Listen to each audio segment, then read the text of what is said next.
मैं बहुत ही आदर के साथ माननीय मुख्यमंत्री महोदय से अनुरोध करूंगी कि आज के इस अवसर पर हमारा मार्गदर्शन करें, आप सबकी तालियों के प्रणाम के साथ।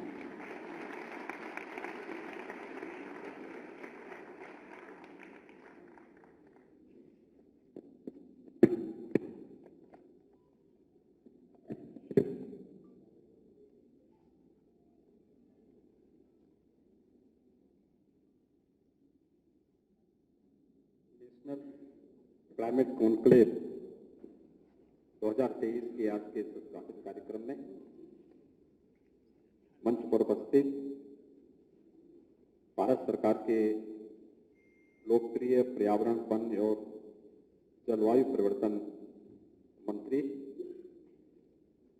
परम सम्माननीय श्री भूपेंद्र यादव जी, प्रदेश सरकार में मेरे सहयोगी मंत्री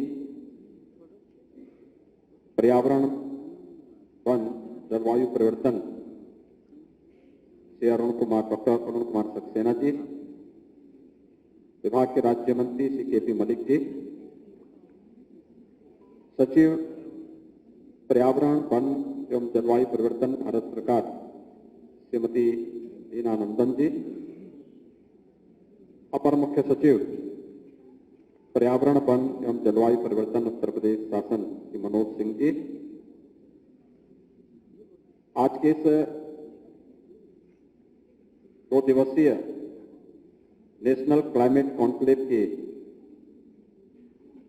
में भाग लेने के लिए प्रदेश और देश भर से आए हुए सभी इस क्षेत्र से जुड़े हुए प्रतिनिधिगण और उपस्थित भाइयों बहनों, इस नेशनल कॉन्क्लेव में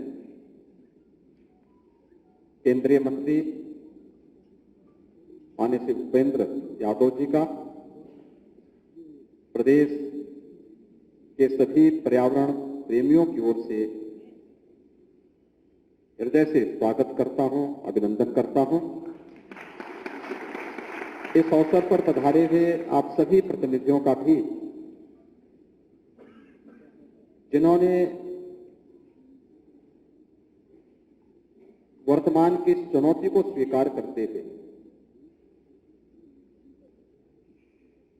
नेशनल क्लाइमेट कॉन्क्लेव में भागीदार आप बनने जा रहे हैं और उत्तर प्रदेश की राजधानी लखनऊ के 2 दिवसीय कॉन्क्लेव में आप पधारे हैं।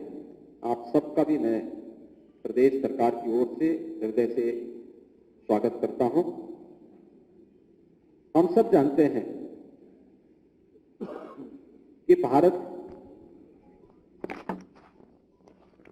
की परंपरा सदैव से पर्यावरण हितैषी रही है। दुनिया के सबसे प्राचीन जो ग्रंथ हैं उनमें वेद एक है। अथर्ववेद का एक सूक्त जो हमें किस रूप में इस धरती के प्रति अगाध निष्ठा को प्रदर्शित करने के संस्कारों के साथ जोड़ता है। सूक्त कहता है, माता भूमि पुत्रोहम पृथिव्या, यानी धरती हमारी माता है, हम सब इसके पुत्र हैं। एक पुत्र का मां के प्रति क्या कर्तव्य है,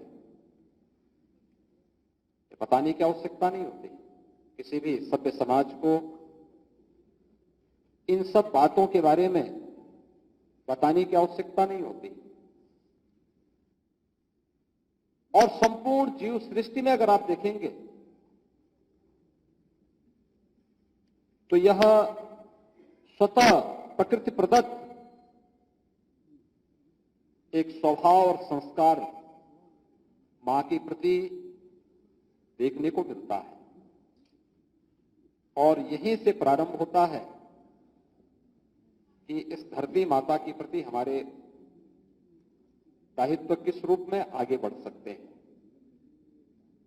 क्लाइमेट चेंज आज की एक चुनौती है। आप देख रहे होंगे असमय अतिवृष्टि होना, इस बार हम देख रहे थे, विगत वर्ष ही देख रहे थे अक्सर 15 जून के आसपास मानसून आता था। जून में बरसात नहीं हुई, जुलाई में एक दो बार बारिश हुई, पूरा जुलाई सूखा बीत गया, अगस्त सूखा बीत गया, और यहां पर मानसून कब आया? अक्टूबर में। लोग मान के चलते हैं कि उस समय तो बरसात होगी ही नहीं, लेकिन पहली बार उत्तर प्रदेश जैसे राज्य में भी हम लोगों को अक्टूबर के महीने में बाढ़ की त्रासदी का सामना करना पड़ा। मैं सार्वजनिक जीवन में पिछले 25 वर्षों से हूं, मैंने 25-30 वर्षों में कभी नहीं देखी कि कभी बाढ़ अक्टूबर के महीने में आई हो, लेकिन इस बार अक्टूबर के महीने में उत्तर प्रदेश के कई जनपद बाढ़ से पूरी तरह प्रभावित थे। आपने इस सीजन में भी देखा होगा, और केवल उत्तर प्रदेश ही नहीं, देश के तमाम राज्यों में वर्तमान की जो बारिश हो रही है, नवंबर में बारिश नहीं, दिसंबर में नहीं, जनवरी में नहीं, फरवरी में भी नहीं, मार्च के अंत से शुरू हुआ है इस साइकिल, और अभी भी तमाम राज्य उससे प्रभावित हैं। यानी जब किसान को पानी की आवश्यकता है उस समय बरसात नहीं, लेकिन जब किसान अपनी मेहनत से अपनी फसल को तैयार करके उसे काटने के लिए जाता है, तब असमय अतिवृष्टि या ओलावृष्टि से उसकी पूरी मेहनत में पानी फिर जाता है। कहीं ना कहीं यह क्लाइमेट चेंज के उन दुष्प्रभावों की ओर हम सबका ध्यान आकर्षित करता है, जो अपने स्वार्थ के लिए मनुष्य ने अतिदोहित करके पर्यावरण के साथ खिलवाड़ किया है, और आज उन दुष्परिणामों के भुक्तभोगी भी हम बन रहे हैं। लेकिन इसी चुनौती के बीच में रास्ता भी निकालना होगा, और हम सब के लिए अत्यंत गौरव का विषय है कि दुनिया को इस दिशा में भारत आज लीड कर रहा है। भारत उसे एक नेतृत्व दे रहा है प्रधानमंत्री मोदी जी के नेतृत्व में। दुनिया के अंदर जहां कहीं भी इन मुद्दों पे चर्चा हो रही है, अभी लाइव की बात माननीय केंद्रीय मंत्री श्री भूपेंद्र यादव जी ने अपने आपके सामने रखी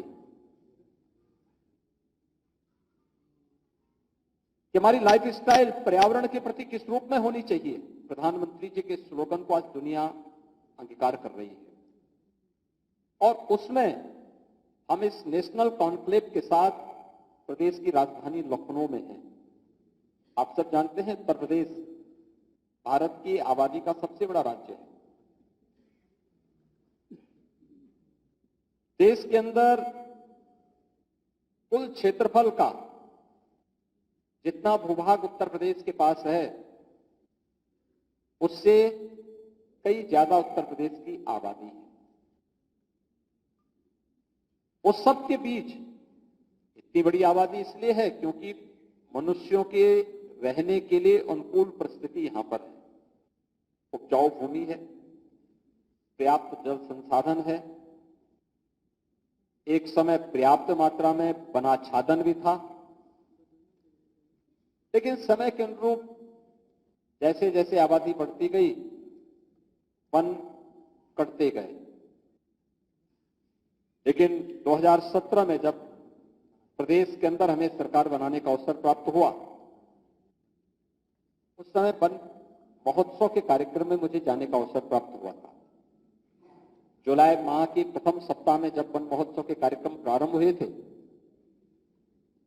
तो उस कार्यक्रम में मैंने वन विभाग से कहा था, मैंने कहा एक लक्ष्य लेकर के इस अभियान को आगे बढ़ाइए। व्यापक पैमाने पर वृक्षारोपण के कार्यक्रम होने चाहिए। पहले वर्ष 5 करोड़ वृक्षारोपण को लेकर के कार्यक्रम प्रारंभ हुआ। अगले वर्ष इसे बढ़ाकर के 10 करोड़ किया गया, और मुझे बताते हुए प्रसन्नता है कि विगत 6 वर्ष के अंदर उत्तर प्रदेश ने 135 करोड़ पौधारोपण का कार्यक्रम प्रदेश के अंदर सफलतापूर्वक किया। हम लोगों ने देश की प्रतिष्ठित संस्थाओं को थर्ड पार्टी के रूप में इन सबको जांचने की वास्तव में जो वृक्षारोपण किए जा रहे हैं, इन सभी वृक्षारोपण को करने के फलस्वरूप उनके बचने की संभावना किस रूप में आगे बढ़ रही है और अच्छे परिणाम आए हैं। इसलिए 6 वर्ष में उत्तर प्रदेश का वनाच्छादन बढ़ा दी है। उत्तर प्रदेश के अंदर हम लोगों ने इस बात को देखा कि एक आम नागरिक के मन में भी आज ये भाव पैदा हुआ है कि हमें वृक्ष काटने नहीं है, बल्कि हमें उसकी सुरक्षा करनी है, उसके संरक्षण के लिए इस अभियान का हिस्सा बनना है। आज वह हम लोग प्रदेश के अंदर अलग अलग क्षेत्रों में जाकर के देखते हैं तो लोगों के मन में इस भाव को देख करके खुशी होती है कि कम से कम लोगों ने आज इसे अपने जीवन का हिस्सा बनाया है। दूसरा, आदरणीय प्रधानमंत्री जी ने जल संरक्षण के लिए जो अनेक अभियान देश के अंदर प्रारंभ किए, आजादी के अमृत महोत्सव कार्यक्रम में हर ग्राम पंचायत को और हर जनपद को प्रदेश के अंदर 75 तालाब बनाने का एक लक्ष्य रखा गया था, अमृत सरोवर बनाने का लक्ष्य रखा गया था। मुझे प्रसन्नता है कि उत्तर प्रदेश में अमृत सरोवर, चाहे वह ग्रामीण क्षेत्र हो या शहरी क्षेत्र, 8000 से अधिक अमृत सरोवर उत्तर प्रदेश के अंदर आजादी के अमृत महोत्सव वर्ष के अवसर पर उपलब्ध बनाने के कार्य संपन्न हुए हैं और लोगों ने बड़े उत्साह के साथ इन कार्यक्रमों में भागीदारी की। वन विभाग ने भी जल संरक्षण के लिए अनेक कार्यक्रम प्रारंभ किए, जिसमें अमृत सरोवरों के निर्माण के साथ साथ सरोवर के तटवर्ती क्षेत्रों में व्यापक पैमाने पर वृक्षारोपण के कार्यक्रम को आगे बढ़ाना। प्रदेश ने एक अभिनव कार्यक्रम और चलाया था, अक्सर होता था, और को आगे बढ़ाना। प्रदेश ने एक अभिनव कार्यक्रम और चलाया था, अक्सर होता था, और मैं अक्सर इस बात को बोलता भी हूं कि पूर्वज हमारे कितने दूरदृष्टा थे। कहीं भी कोई अच्छी फलदार वृक्ष लगाते थे, सच था कि उस वृक्ष को बड़ा होने में और फलने फूलने में उसको समय लगता था, लेकिन सैकड़ों वर्षों के बाद भी वह वृक्ष आज भी फल देते हैं। मैं इस बात को देखता हूं, हमारे यहां गोरखपुर में गोरखनाथ मंदिर प्रांगण में एक आम का वृक्ष है, आज भी फल देता है। आप जब कभी बद्रीनाथ धाम गए होंगे, बद्रीनाथ धाम के जो सिद्ध योगी हैं वह योगी सुंदरनाथ जी। 1907 में योगी सुंदरनाथ जी गोरखपुर में उस वृक्ष के नीचे, उस समय गोरखपीठ में सिद्ध योगी योगीराज बाबा गंभीर नाथ जी हुआ करते थे। इन दोनों के बीच में संवाद होता है, वह वृक्ष आज भी उसका गवाह है। भारत सेवाश्रम संघ भारत के अंदर अध्यात्म और क्रांति का एक ऐसा पवित्र संगठन, आध्यात्मिक चेतना से उत्प्रोत एक ऐसी संस्था जिसके संस्थापक स्वामी प्रणवानंद जी थे। 1912 में उसी आम के वृक्ष के नीचे योगीराज बाबा गंभीर नाथ जी से स्वामी प्रणवानंद जी ने दीक्षा ली थी। ये वही वृक्ष आज भी उसी जीवंतता के साथ, अभी मैं परसों गोरखपुर में था, मुझे उस वृक्ष के नीचे फिर जाने का अवसर प्राप्त हुआ था। उसकी दिव्यता और उसकी भव्यता आज भी देखते हुए बनती है।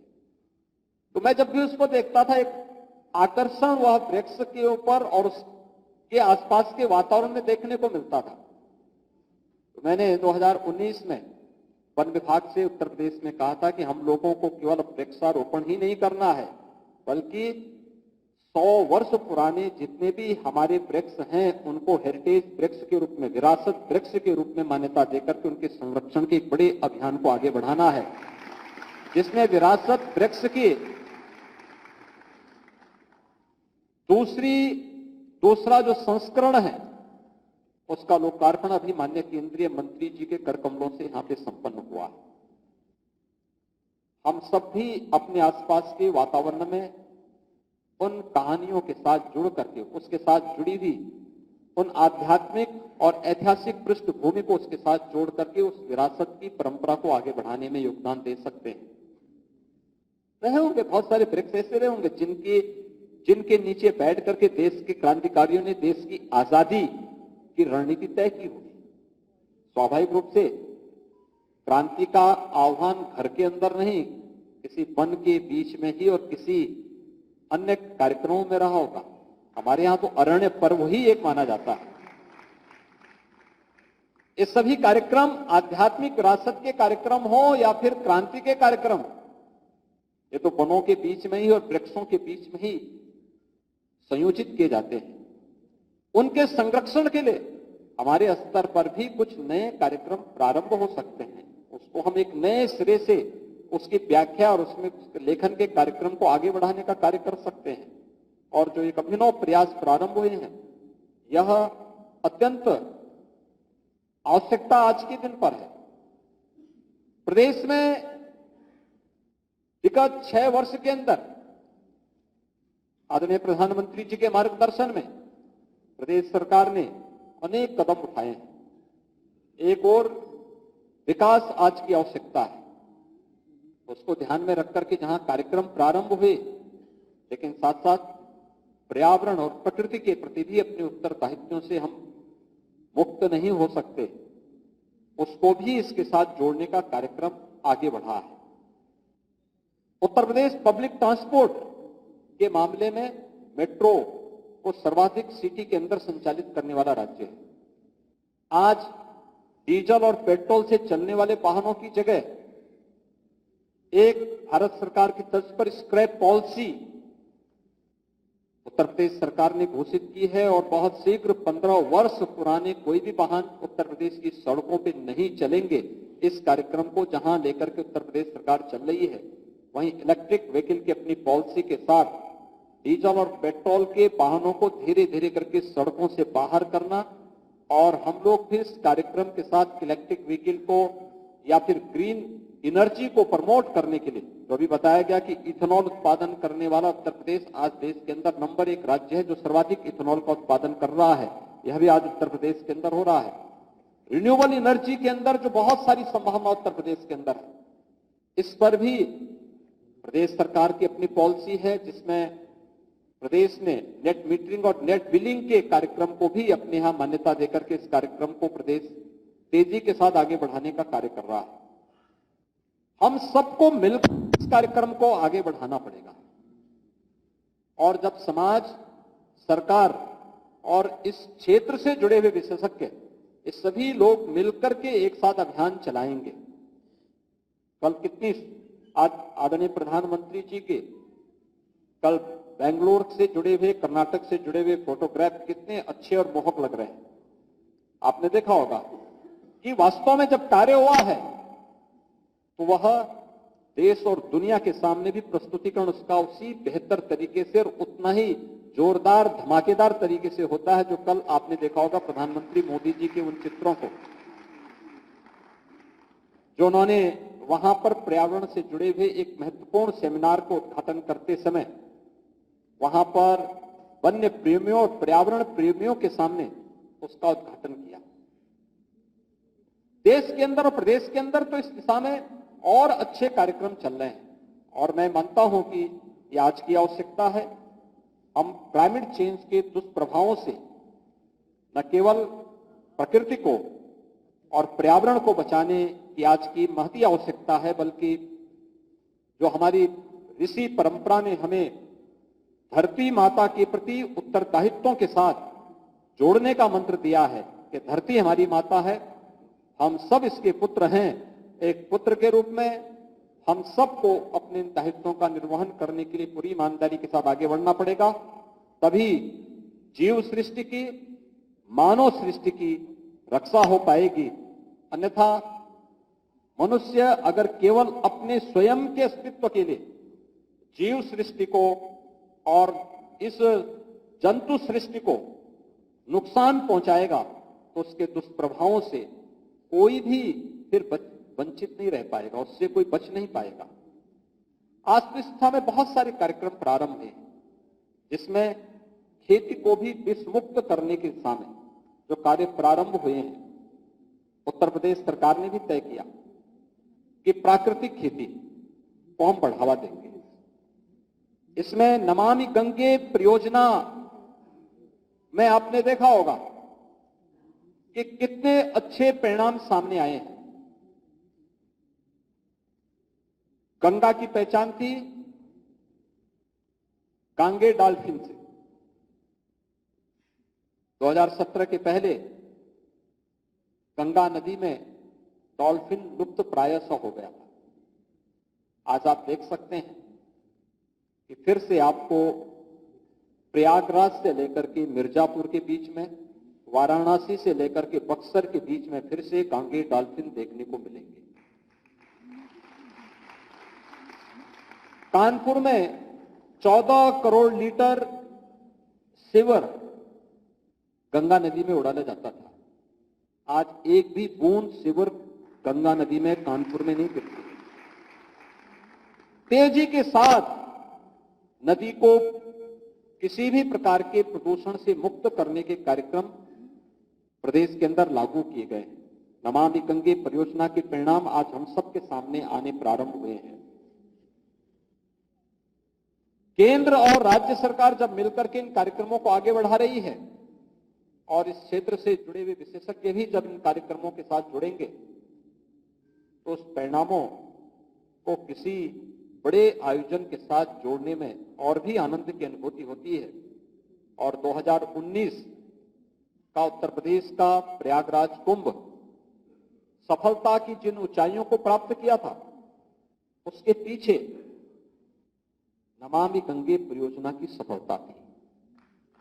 आदरणीय प्रधानमंत्री जी के नेतृत्व में नमामि गंगे परियोजना पे जो कार्य हुआ था, हम उसके परिणामों की सुखद अनुभूति कर सकते हैं। मुझे याद है 2013 में प्रयागराज में कुंभ था। मॉरिशस के माननीय प्रधानमंत्री जी कुंभ के अवसर पर अपने देश के एक पूरे डेलीगेशन के साथ आए थे, लेकिन जब एक संगम तट पर गए और वहां पे गंदगी देखी, गंगा की जल को उन्होंने काला जल देखा तो दूर से ही परिणाम करके चले गए। उन्होंने कहा कि यही गंगा है। संजोग ऐसा था जब प्रयागराज कुंभ 2019 में आया, उसी समय उत्तर प्रदेश में प्रवासी भारतीय दिवस का भी आयोजन वाराणसी में था। और वाराणसी में प्रवासी भारतीय दिवस के कार्यक्रम में मैंने स्वयं मॉरिशस के प्रधानमंत्री से अनुरोध किया। मुझे संकोच भी हो रहा था क्योंकि 13 में उनका अनुभव बहुत अच्छा नहीं था। उस समय उनके पिताजी वहां के प्रधानमंत्री थे तो बहुत अच्छा नहीं था, लेकिन मैंने फिर भी साहस किया। मैंने कहा आप यहाँ वाराणसी में आए हैं, प्रवासी भारतीय दिवस के कार्यक्रम के बाद आपको समय मिले तो आप प्रयागराज में कुंभ के आयोजन में आए और अच्छा होगा। तो उन्होंने हंसते हुए कहा कि मैं जरूर देखता हूं, और वह मेरे आग्रह पर प्रयागराज आए। 400 लोगों का डेलीगेशन था। हमने वहां स्नान करने के लिए आग्रह नहीं किया, लेकिन जब इस संगम पर आए उन्होंने वहां पे लाखों लोगों को स्नान करते हुए देखा। उन्होंने कहा क्या मैं भी स्नान कर सकता हूं? मैंने कहा आप आए हैं, अगर आपको लगता है कि ये संगम स्नान करने लायक है तो अच्छा होगा। और उनके साथ 400 लोगों का डेलीगेशन था। उन्होंने अपने परिवार के साथ सभी जितने भी मॉरिशस से आए हुए लोग थे सबने संगम में डुबकी लगाई और जल भर भर करके मॉरिशस लेकर के गए। ये दिखता है कि परिणाम आने में देर नहीं लगती, थोड़ा प्रयास करने की आवश्यकता होती और उस प्रयास में हम भी भागीदार बन सकते हैं। प्रकृति के प्रति, पर्यावरण के प्रति अपने उत्तरदायित्वों का निर्वहन करके हम अथर्ववेद के उस सूक्त को जो हमें इस धरती माता के प्रति अपने कर्तव्यों के प्रति आग्रही बनाती है, उस उत्तरदायित्वों में हम भी खरा उतर सकते हैं।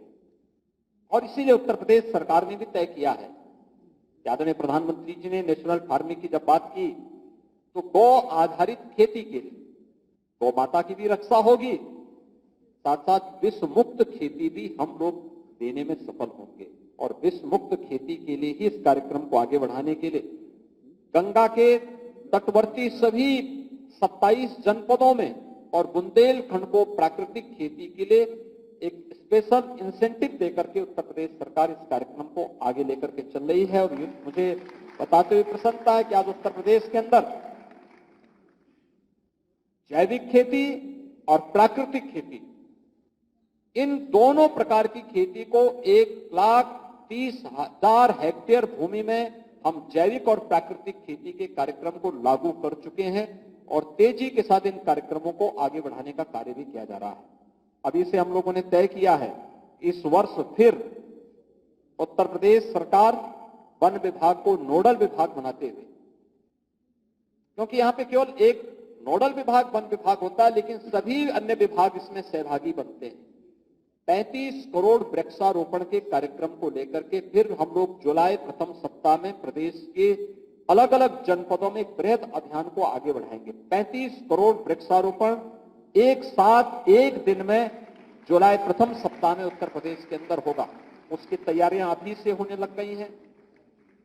हम लोगों ने उत्तर प्रदेश के अंदर एक और कार्य किया कि जितने भी हम प्रधानमंत्री आवास योजना के आवास देंगे किसी भी लाभार्थी को, उस लाभार्थी को एक साथ सहजन का पेड़ भी देते हैं, क्योंकि प्रधानमंत्री आवास प्राप्त करने वाला जो व्यक्ति होता है स्वाभाविक रूप से आर्थिक रूप से कमजोर होगा, और जो आर्थिक रूप से कमजोर होगा वो पोषण भी वहीं होगा। तो हम लोगों ने सहजन का एक एक पेड़ प्रत्येक आवास के सामने उन्हें उपलब्ध करवाने का कार्य किया। और पेड़ लगाने के साथ जब अब पेड़ बड़ा होता है तो जो फली देती है, सहजन की जो फली होती है वह अपने आप में प्रोटीन से युक्त होती है। साल में 2 बार फली देगी, परिवार के लिए पर्याप्त मात्रा में सब्जी भी मिलती है और उसके सूप को पीने से भी उसके काफी उस परिवार को एक नई मजबूती भी प्राप्त होती है। साथ साथ हर कुपोषित परिवार को हम लोग निराश्रित गो आश्रय स्थल से एक एक ब्याई हुई गाय भी उपलब्ध करवाते हैं। बहुत अच्छे परिणाम उसके आ रहे हैं। एक एक गाय भी उपलब्ध कराते हैं, 900 रुपये हर महीने उस गाय के लालन पालन के लिए भी उस परिवार को उपलब्ध करवाते हैं। तो गाय की भी रक्षा होती है, साथ साथ परिवार कुपोषण से मुक्त भी होता है। ये कार्यक्रम निरंतर आगे बढ़ रहे हैं और इस बार फिर से वन विभाग, उत्तर प्रदेश शासन के विभिन्न विभागों के सहयोग से 35 करोड़ के अपने लक्ष्य को प्राप्त करने की दिशा में अभी से नर्सरी तैयार हो रही हैं। उन्हें अलग अलग स्थानों पर जून के अंत तक पहुंचाने के साथ ही जुलाई के प्रथम सप्ताह में वन महोत्सव के अवसर पर व्यापक पैमाने पर वृक्षारोपण के कार्यक्रम आगे बढ़ेंगे। 2 दिवसीय इस नेशनल क्लाइमेट कॉन्क्लेव में देश के अलग अलग क्षेत्रों से आप सभी विशेषज्ञ यहां पर आए हैं। मुझे पूरा विश्वास है कि यह नेशनल कॉन्क्लेव आदरणीय प्रधानमंत्री जी के मंशा के अनुरूप एक निष्कर्ष पर पहुंच करके प्रत्येक देशवासी को पर्यावरण के प्रति, अपने कर्तव्यों के प्रति जागरूक करने में सफल होगा। इस 2 दिवसीय कॉन्क्लेव के उद्घाटन के अवसर पर मैं एक बार फिर से केंद्रीय मंत्री माननीय श्री भूपेंद्र यादव जी का और आप सभी प्रतिनिधियों का मैं उत्तर प्रदेश की राजधानी लखनऊ आगमन पर हृदय से स्वागत करता हूं, अभिनंदन करता हूं। धन्यवाद। जय हिंद। बहुत बहुत धन्यवाद माननीय, आपके बहुमूल्य मार्गदर्शन